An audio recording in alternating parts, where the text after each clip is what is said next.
Hello Internet.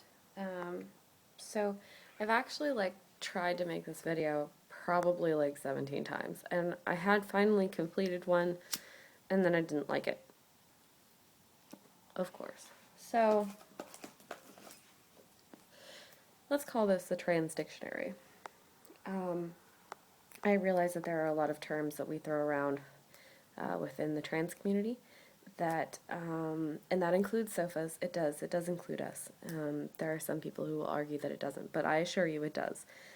We are just as much in transition as our partners, especially if you're a lesbian. So there's some stuff that I want to talk about, stuff that we throw around a lot that most people look at us with that dull, blank, stare. I actually wrote a list this time because I keep fucking forgetting stuff every time I want to make this video. So the first one I want to talk about is cisgendered. Cisgendered is someone who was born mind, body, and soul as a gender. So I'm a cisgendered female. Think like a female, act like a female, want to be a female, and I am a female, physically. Obviously, this label does not apply to transgendered individuals. The second one I want to talk about is SRS, or GRS, depending on what continent you're on. Here in the US of A, it's SRS. It stands for Sexual Reassignment Surgery. It's a state's decision. What constitutes as SRS here in the state of Florida? Top surgery is enough. So after you've had top surgery, you can change your gender marker on your driver's license, your birth certificate, social security card, passport, that kind of thing. GRS stands for Gender Reassignment Surgery. Next one would be HRT, which is Hormone Replacement Therapy. Basically, it's injecting in some way, removing estrogen and getting testosterone, producing more testosterone for trans men. Testosterone is also widely referred to as T. T is sort of, I've discovered like a rite of passage, specifically T injections. There are several ways to do it. There's something called natural transition. There are subdermal implantation and injections. I'm going to make an entire separate video on T and the different ways that your partner may, or does, get testosterone.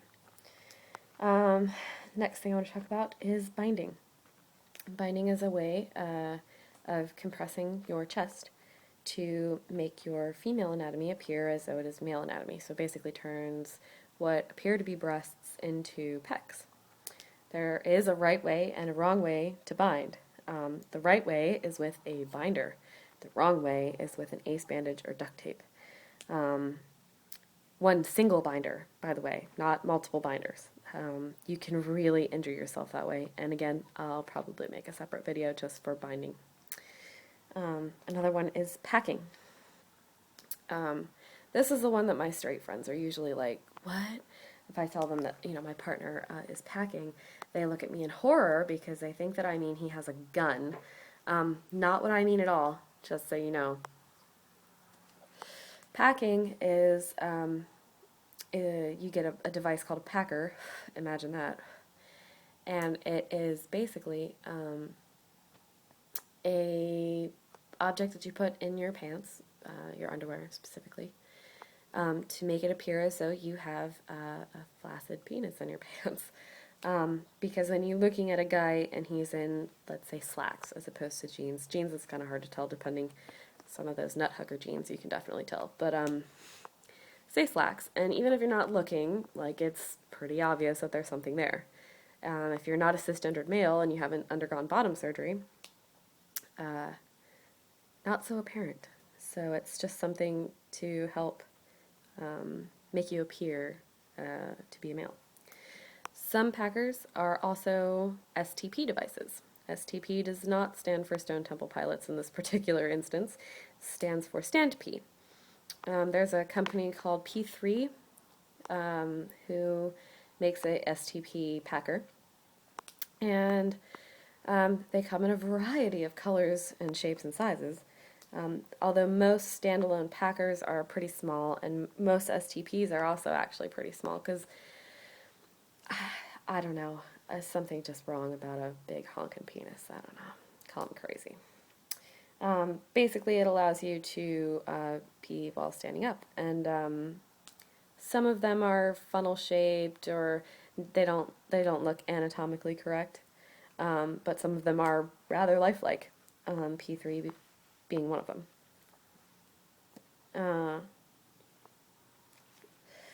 All those things kind of tie into my next one, which is stealth.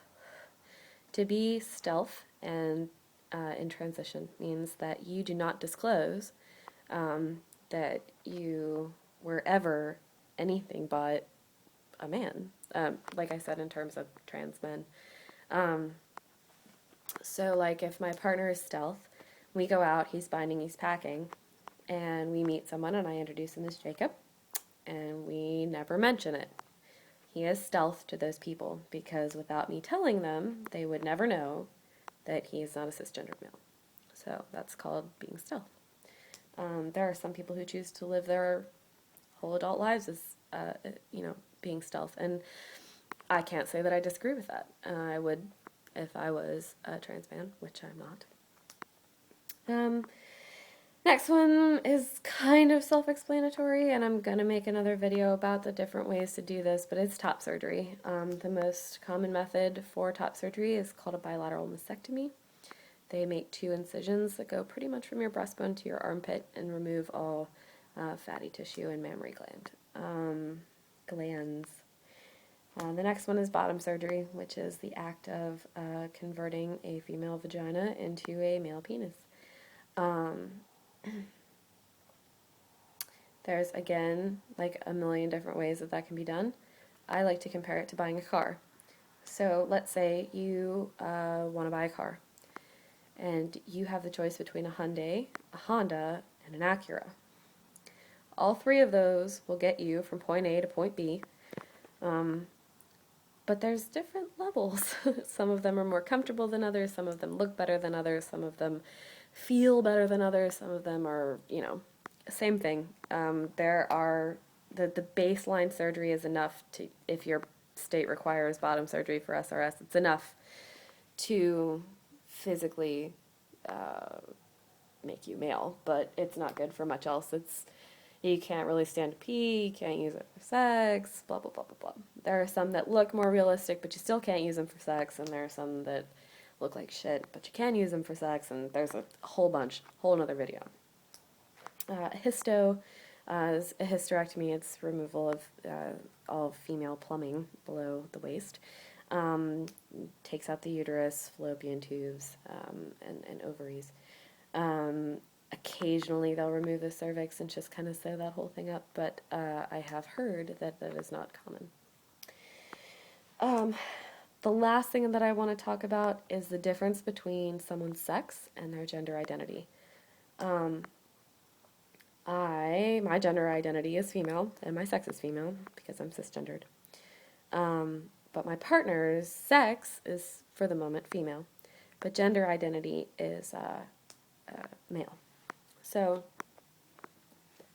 if you're like my partner, who chooses for personal reasons not to pack or bind, it makes displaying your gender identity a little more difficult, because if you are stealth, or you're packing or you're binding, it's not really a big deal to walk into the men's room and take a pee in a urinal. Not so easy for my partner. Like, I know that the state of New York protects gender identity. If I was a trans man and I was faced with the daunting task of using a public restroom, they actually have a card that you're supposed to keep in your wallet, and if you are confronted about being in the men's room, you can show them this card and say, hey, I have every right to use this bathroom because it's, protected on a state level. Because I identify as a man, so I get to use the men's room. Not all states are as progressive as New York, like Florida. Florida, you can actually still get fired here for being gay. It's a good time. So, yeah, there's that. I think that's pretty much it for this particular video. I'm trying not to make it go on and on and on and on. So, that being said, I will be putting out some new videos, and um, in other news, it's Thanksgiving, and the Redskins won against Dallas today, which made me very, very happy. I got my Cooley swag on. Don't mind me, I'm really fat. I'm sorry. Um, and so happy Thanksgiving to everybody, and a double thank you to all of our service members who are still overseas, have been overseas. Anyone who ever signed that paper, you don't even have to make it through boot camp. If you sign that paper, you're part of less than 1% of the United States population who will ever make that commitment, whether or not you made it. And they are currently running 24-hour operations in Afghanistan, eating shitty DFACT food, while we drink beer and eat turkey and watch football, watch the Redskins stomp Dallas. So double thank you to all our service members, and I hope that you guys had a happy, happy Thanksgiving, and I'll see you next video. Bye.